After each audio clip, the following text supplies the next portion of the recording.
முத்தரசனின் அரசியல் வாழ்க்கை முடிவு. கம்யூனிஸ்டில் அதிரடி மாற்றம். பரவும் தகவலின் பின்னணி என்ன? இந்திய கம்யூனிஸ்ட் கட்சியின் மாநில செயலாளராக பதவி வகிக்கும் ரா. முத்தரசன் அப்பொறுப்பில் தொடர்ந்து நீடிப்பாரா அல்லது புதிய மாநில செயலாளர் அறிவிக்கப்படுவாரா என்பது குறித்து விவாதங்கள் கட்சி மட்டத்தில் நடந்து வரும் சூழலில் அது குறித்து விரிவாக விசாரித்தோம். 2026 சட்டமன்ற தேர்தல் நெருங்கும் இச்சூழலில் அரசியல் கட்சிகளில் மாநில தலைமை மாற்றம் அரங்கேறி வருகிறது. கடந்த ஜனவரி மாதம் வயது மூப்பு, மாநில தலைமைக்கான காலம் நிறைவடைதல் உள்ளிட்ட காரணங்களால் சிபிஎம் மாநில செயலாளர் கே.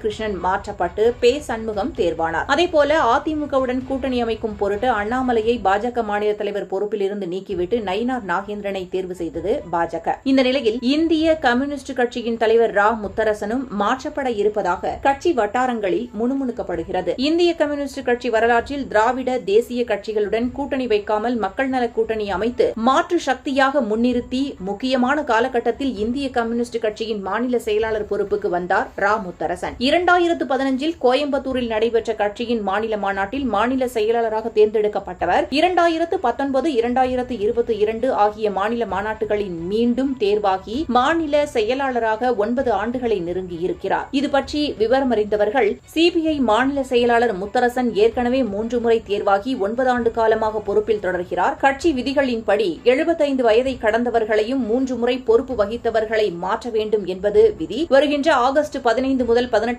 தேதி வரை அக்கட்சியின் மாநில மாநாடு நடைபெற இருப்பதால் இன்னும் மாநில செயலாளர் விவகாரம் சூடுபிடிக்க தொடங்கியிருக்கிறது. 3 முறைக்கு மேல் மாநில செயலாளராக தொடரும் சான்றுகள் மிக குறைவு என்றார். இதுகுறித்து நம்மிடம் பேசும் இந்திய கம்யூனிஸ்ட் கட்சியின் மூத்த உறுப்பினர்கள், திமுக அரசை கடுமையாக விமர்சிக்க மறுக்கிறார் என்பதை தாண்டி மாநில செயலாளரான முத்தரசன் மீது கட்சியினருக்கு பெரிய அதிருப்திகள் இல்லை. ஆக்டிவாக இருப்பதால் தேசிய தலைமையும் அவர் மீது நம்பிக்கை கொண்டிருக்கிறது. விதிகள் இருந்தாலும் சட்டமன்ற தேர்தல் மாநில குழுவின் பரிந்துரையின் அடிப்படையில் அவர் பொறுப்பில் தொடரும் வாய்ப்புகளும் உள்ளன. ஒருவேளை மாநில குழு முடிவு எடுத்து 3/2 பங்கு மாநில குழு நிர்வாகிகள் அவரையே மீண்டும் மாநில செயலாளராக முன்மொழிந்தால் அவர் தொடரலாம். தோழர் நல்லகண்ணுவுக்கு அப்படி ஒரு விதிவிலக்கு கொடுக்கப்பட்டது என்றனர். மாநில செயலாளராக தொடர்வதும் வேறு ஒருவரை முன்மொழிவதும் முத்தரசன் கையில்தான் இருப்பதாக சொல்கிறார்கள் தோழர்கள். 9 ஆண்டுகள் பொறுப்பு வகித்து 75 வயதை தொட்டிருக்கும் முத்தரசன் அடுத்த 3 ஆண்டுகள் தொடர விருப்பம் தெரிவிக்கப் போகிறாரா அல்லது வேறு ஒருவரை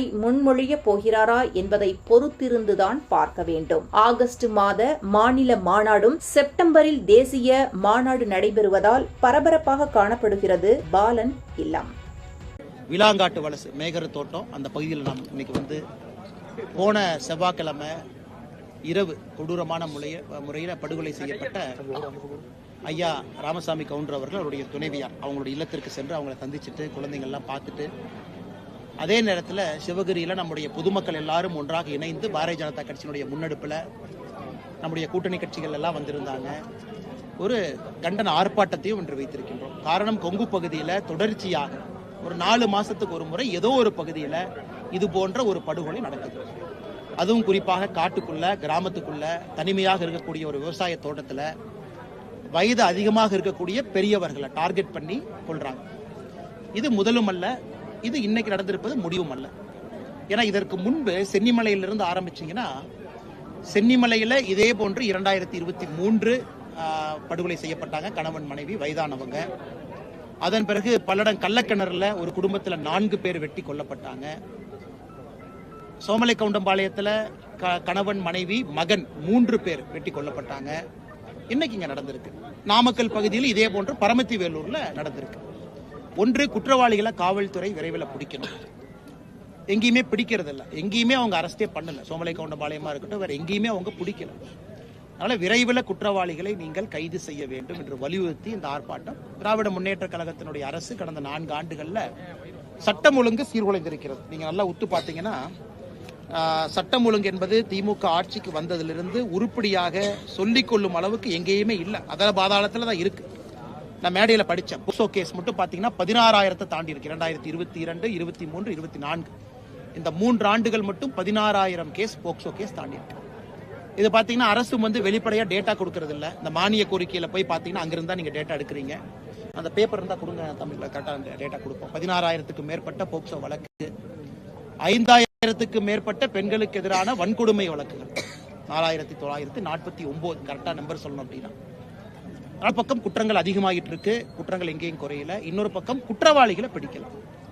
அதனால அரசை பொறுத்தவரை, காவல்துறையை பொறுத்தவரை நாங்க 2 வாரம் எல்லாரும் சேர்ந்து 2 வாரத்துக்குள்ள நீங்க குற்றவாளிகளை கைது செய்யவில்லை என்றால் 20ஆம் தேதி, வருகின்ற 20ஆம் தேதி செவ்வாய்க்கிழமை சிவகிரியிலிருந்து, இந்த பகுதியிலிருந்து தொடர்ச்சியான உண்ணாவிரத அறப்போராட்டத்தை நாங்கள் முன்னெடுக்க இருக்கின்றோம். அந்த 20ஆம் தேதி நடக்கக்கூடிய அந்த முதல் நாள் உண்ணாவிரத அறப்போராட்டத்தில் நான் பங்கேற்க இருக்கின்றேன். காலையிலிருந்து சாயங்காலம் வரைக்கும் இங்கே இருந்து பொதுமக்களை திரட்டி தொடர்ச்சியா டே பை டே ஒருத்தரா வந்துகிட்டே இருப்பாங்க. அரசு அந்த அளவுக்கு எங்களை அழைத்து செல்ல மாட்டார்கள் என்று நம்புகின்றோம். விரைவில் குற்றவாளிகளை கைது செய்வார்கள் என்றும் நம்புகின்றோம். கைது செய்யணும். அதே நேரத்தில் இறந்து போனவர்களுக்கு அரசு நிவாரண உதவியும் கொடுக்கணும்.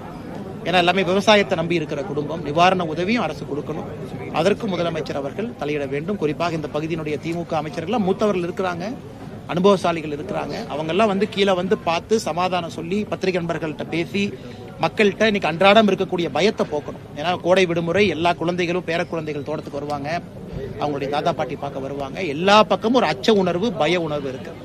இப்பதான் இந்த ஆடெல்லாம் திருநாயால கடித்து இறந்த சம்பவம் இப்பதான் பாக்குறோம். கிட்டத்தட்ட 60 லட்சம் ரூபாய் அரசு அவங்க சொன்ன கணக்குப்படி கொடுத்திருக்கணும். 6000 ரூபாய் ஒரு ஆட்டுக்கு கணக்கு போட்டா கலெக்டர் ஆபீஸ்ல இருக்கக்கூடிய மொத்த பதிவுகளுக்கு 60 லட்சம். ஆனா அவங்க அலோகேட் பண்ணதே 16 லட்சம். சோ யாருக்குமே பணம் வரல. அதுவும் அதே வராதப்ப போன வாரம் ஒரு 30 ஆட்டை மறுபடியும் கிடைச்சிருக்கு. சோ இந்த பகுதியில் தொடர்ச்சியாக பிரச்சனை நடக்குது. மாநில அரசு மெத்தனமா இருக்கு.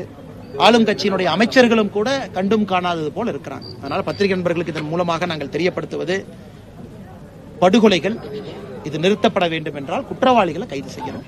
மெத்தனமாக இருக்கக்கூடிய காவல்துறையை தட்டி எழுப்பணும். சட்டம் ஒழுங்கு சீர்கெட்டு கொண்டிருக்கக்கூடிய அந்த 4 ஆண்டு கால திமுக ஆட்சியில இது இன்னும் மோசமா தான் இருக்கு. அதையும் முதலமைச்சர் அவர்கள் குறிப்பா அந்த கொங்கு பகுதி கவனம் கொடுக்கணும். நடக்கக்கூடிய அந்த படுகொலைகள் தினமும் ஒன்ன தாண்டி ஒன்று போயிட்டு இருக்கு. இதெல்லாம் கூட பத்திரிகை நண்பர்களுடைய கவனத்துக்கு கொண்டு வர்றோம். இதை தாண்டி உங்களுக்கு கேள்விகள் இருக்கும், கேளுங்கன்னா பதில் சொல்றோம். சிபிஐ விசாரணைக்கு ஒப்படைக்கணும். ஆமாங்கண்ணா, ஆமாங்க அண்ணா. சோமலக்கவுண்டம்பாளையத்துல பல்லடம் பக்கத்துல கணவன், மனைவி, மகன் 3 பேர் வெட்டி கொல்லப்பட்ட பிறகு அடுத்த நாள் முதலமைச்சருக்கு ஒரு கடிதம் எழுதணும். பாரதிய ஜனதா கட்சி சார்பாக பத்திரிகை நண்பர்களுக்கு காப்பி கொடுத்தோம். நாங்க என்ன சொன்னோம்னா, ஐயா ஈகோவே பார்க்க வேண்டாம், ஈகோ பார்க்கறதுக்கு என்ன இருக்கு? மத்திய அரசு மாநில அரசு பிரச்சனை இல்ல. தமிழக காவல்துறையை விட சிபிஐ இந்த விஷயத்துல பெட்டரா இருப்பாங்க. ஏன்னா அவங்ககிட்ட நவீன உபகரணங்கள் இருக்கு, இயந்திரங்கள் இருக்கு, வெல் ட்ரெயின்ட் இருக்காங்க. அவங்க ஒன்லி கொலைகேஸ பாக்குற இன்ஸ்பெக்டர்ஸ் மட்டும் இருக்காங்க, பந்தோபஸ்த் கிடையாது.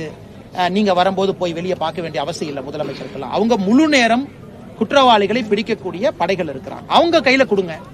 ஏன்னா நீங்க 2022ல ப்ராசிக்யூஷன் சாங்ஷனை வித்ட்ரா பண்ணிட்டீங்க. அது வரைக்கும் சிபிஐக்கு நாங்க போய் உள்துறை அமைச்சர்கிட்ட சொன்னா கொண்டு வந்திருப்போம். 2022க்கு முன்பு எப்படி இருந்ததுன்னா, மத்திய அரசு எந்த கேஸையும் சிபிஐக்கு எடுத்துக்கலாம். அப்படி இருந்த ஒரு வழக்கத்தை 2022ல செந்தில் பாலாஜியை காப்பாற்ற வேண்டும் என்பதற்காக ப்ராசிக்யூஷன் சாங்ஷனை முதலமைச்சர் அவர்கள் வாபஸ் எடுத்துட்டாங்க.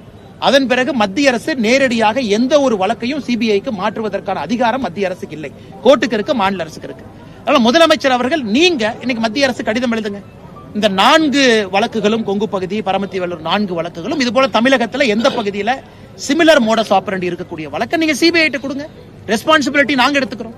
நாங்க இன்னைக்கு அரசியல் செய்யறோம், நாங்க ஆர்ப்பாட்டம் பண்ணி திமுக மேல கெட்ட பேரை ஏற்படுத்துறோம், திமுக கம்ப்ளைண்ட் பண்ணீங்கன்னா இதை மத்திய அரசு கொடுங்கன்னு நாங்க கேட்கிறோம்ல. அவங்க சால்வ் பண்ணட்டும், சிபிஐ சால்வ் பண்ணட்டுங்கன்னா. ஏன்னா ஒரு அச்ச உணர்வுல எத்தனை நாளைக்கு மக்கள் வாழுவாங்க? இன்னைக்கு கிராமத்துக்கு போய் காவல்துறை நண்பர்கள் சொல்றாங்க, கிராமத்துல சிசிடிவி மாட்டுங்க. அதெல்லாம் நடக்கிற காரியமான?